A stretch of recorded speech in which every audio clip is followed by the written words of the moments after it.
Nonetheless, you found that these adaptoids were being constructed by a bizarre entity referring to himself as the voice of Ultron, a strange, sputtering, stilted lunatic who, after a rather brutal battle, you discovered was some sort of construct himself, a synthetic man, as it were. Boris was able to offer that following Ultron's destruction at the hands of the Impaler, a variety of weird entities were released from Ultron's headquarters on the legendary Wundagore Hill. It was believed that these were constructs either meant to play his role when he was apart from it, or to perhaps house his intellect if his form was ever destroyed. This did not seem to be the case.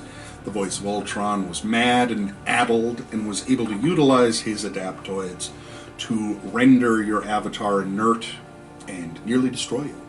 But you were not found wanting. You were able to escape from captivity, and after doing so realized that this odd mill with its ad hoc workshop might be repurposed to your interests if these half-finished adaptoids might be finished. Something which Boris, your devotee, seemed to think might indeed be a path worth traveling. When you have come together previously and cast your attention toward the matters of the great campaign, you have usually begun your voyage where it first began, a table in a room, referred to reflexively as small and little. If you're a keen ear, you would know that the keeper of that chamber, the odd and garish little program referring to itself as your squire, Dag, has referred to it as both the small table in the little room and the little room with the small table, reflexively. You do not find the room, however, when you look upon the campaign this day. You find familiar but somewhat surprising surroundings. You're in the mill, that much is obvious, and you're standing in one of the more salient workshops within the mill. Things seem very much well ordered. At all times there are still breaks and gaps from which you could easily leave. You can see the cold gray light of day shining still through breaches in the walls. The difference, though, is that there's virtually no detritus or rubble within the workshop. And as you begin to collectively prowl about a bit, guided more by the ever-dawning intellect of the Hearthguard itself than your specific commands, you find that adjacent chambers look very much like the one you are in. It looks as though some force has come through here. Some individual has cleared away most of the large planks and chunks of masonry I've described previously. When you look outside of the building, you can see that large chunks of the formerly filling interior, large chunks of debris, have been moved outside and set up, not cleanly, but with an almost apparent forethought, as if to shore up this place and strengthen it, perhaps even protect it. And as if sensing your dawning interests once again, the Hearthguard speaks in its low whisper. It has only been several hours since you made your last exit. A much shorter period of time has passed in your world, I assume. I have not spent that time idly. My physicality, my strength, was more to the task, or more than enough to the task, of clearing away the rubble that had fallen in on this place over its years of neglect and at its mismanagement at the hands of the voice. Boris is nearby. He has made effort to inspect and aid in my effort, but I have attempted to limit this. I believe he is far more feeble than he lets on. With that, once again, you see the world through his visor, and your perceptions are shared anew. He stops speaking around that time. You do hear low muttering and singing coming from an adjacency, and it is shortly thereafter that Boris, ever using his hunting rifle as a walking stick, enters the chamber. I have not seen you so still. Does the chorus, does it sing to you again, Hearthguard? Yes. I can see it now, you know, your movements end in a cold and expectant way. And the ember on your staff, it burns more brightly when your voice is upon it. It is good to know that you are at your fullest strength again, my friend of many. You can see what the Hearthguard has done. His mind, I think, his mind is growing stronger, very quick, yes. Your last words perhaps make the golems, your servant, he worked to that. I know something of the magics and the science of these adaptoids.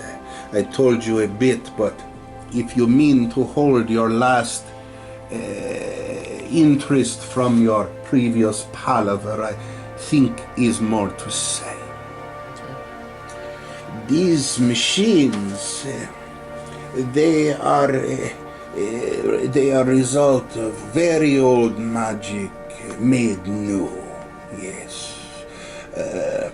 One of the houses of providence that they call such adaptation of the old ways, they call progress, they call technomancy.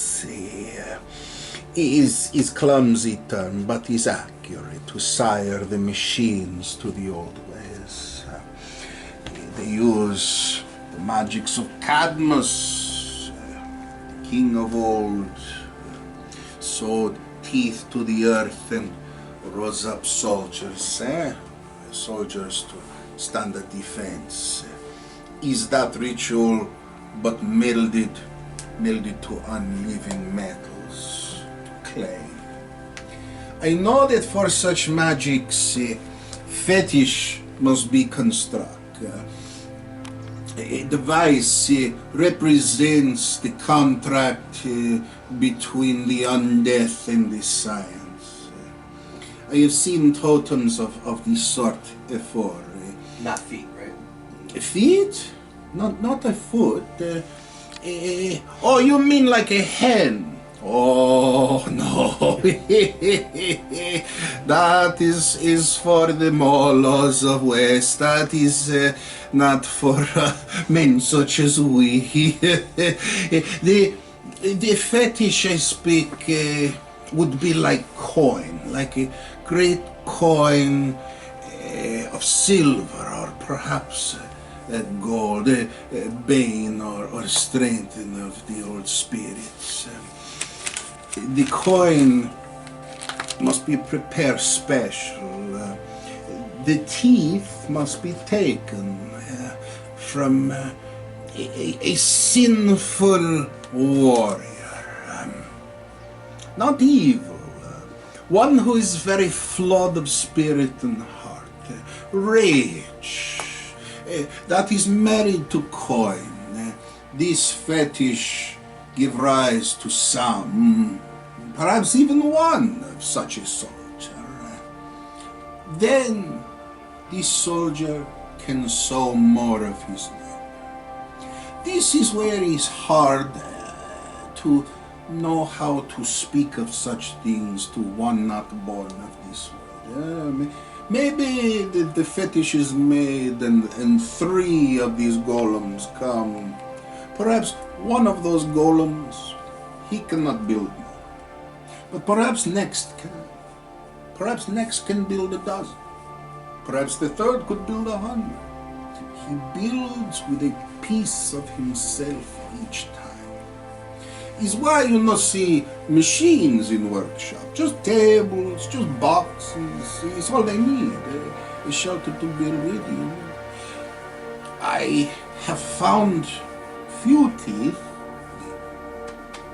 It's the bag at the side.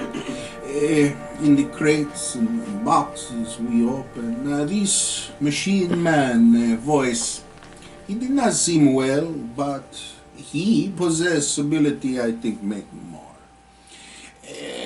We would need a fetish of this sort to at least create one, and then perhaps that one can create more, and so.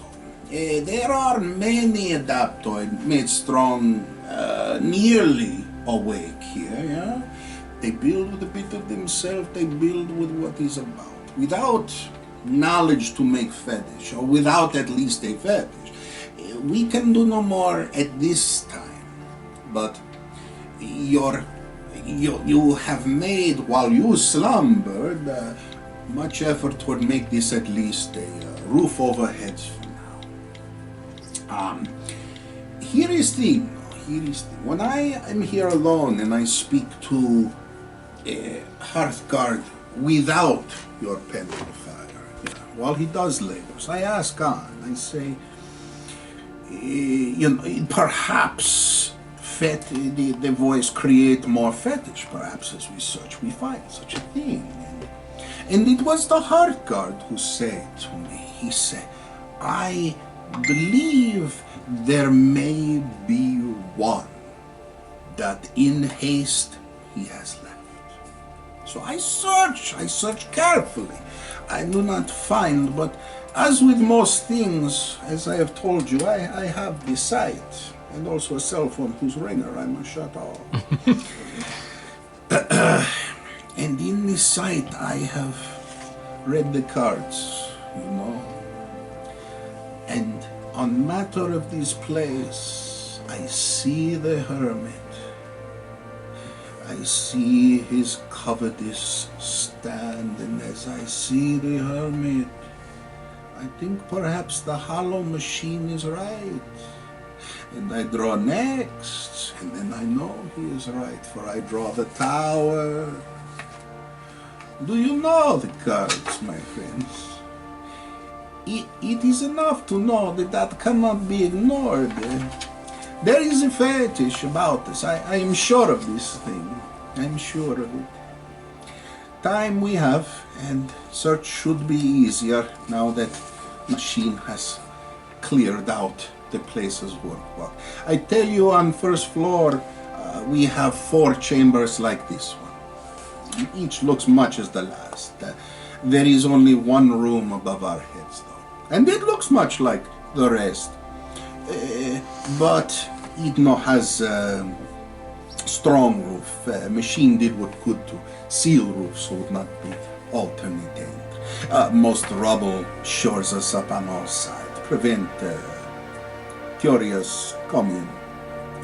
But I think it was only a matter of time. There's a lot of Adaptoid to fly away. So I remain at your service. What do you ask of Boris? What do we say of these matters? So the talisman, or the fetish, is somewhere down here, or upstairs. I don't think it's upstairs. It stands to reason that it'd be somewhere down here, yeah. I think we search hard enough, we probably find. Building exit lead to we saw come in. There is area pave. There are trucks there. Truck has petrol. It's very old, but I think will run. It could be anywhere, I suppose, but I would think it would be among the workshops before it would be else. There is one other thing you should know. If the Hearthguard, if you will, I think he has something he could show to you. If it is your desire, I possess the ability to create cold cast images. Although your absence from the Moongate was a relatively short window of time, there have been considerable goings on of interest to the Hearthguard, to the Pendril Order. I find new abilities and new perspectives available to me that I did not have since I was reactivated by your balancing. If it is your desire, I will show you this image. At which point he extends his palm, and green fire begins to burn out, extending from the valved enclosure from which he would normally fire his blasts that you're able to craft in his unison. And instead, that fire, as it burns and trails upward, reveals an image. It is a translucent, green, three-dimensional image. The little man looks much like this little man. By all accounts, a little person. He is holding a gloved hand to his head. He's wearing a beret and what looks like some all-weather clothings. Whoever he is, he seems very nervous. See, in his gloved hand there is in fact what might be some manner of communication device. And as you look toward it, a flash of familiarity. An earbud such as this was discarded by Whiplash during your first encounter within Latveria. I'm telling you, they're all gone. They're all gone, and the Hearthguard is still here. There's one of those filthy jeeps, too. I can't do anything about it. After I got separated, I told you I left my gun in the jeep. No. Just listen. Yes, it's the two of them. I'm going to need more help. Well, yes, I'm fairly certain that they still left a good deal behind. Yeah, well, this is what I'm saying. Oh, wait a minute. He scavenges about at his feet. You don't know where he's standing or what he's doing. I think I found one. I think I... At which point he turns as if to the four of you. What's here? Oh no, they were right. His face becomes a mask of horror. This place is haunted. No, mercy. There's a sound of breaking glass. No! There is an eruption of some manner of mist, and then the image is gone.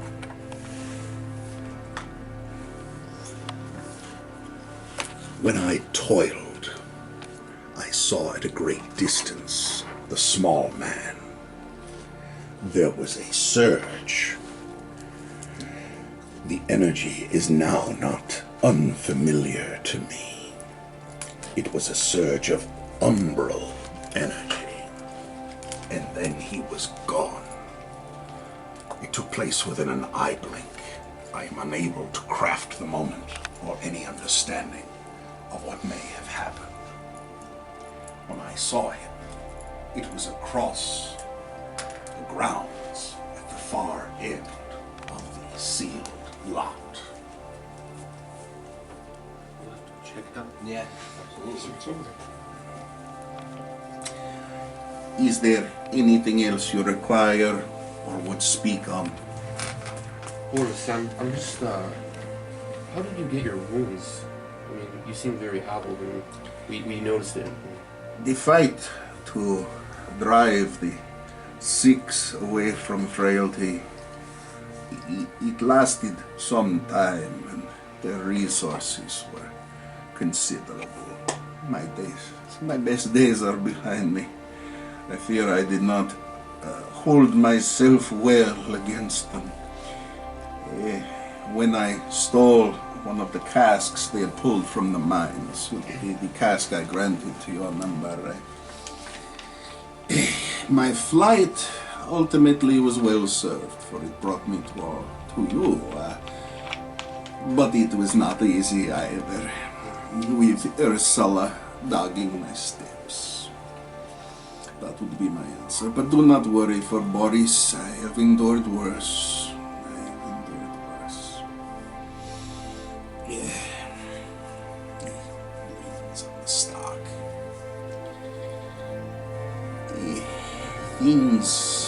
Things are changing, I think. Changing for the better. I want to try to use our pendle flame I'll see if it can heal him in any way, shape, or form. Percentile check.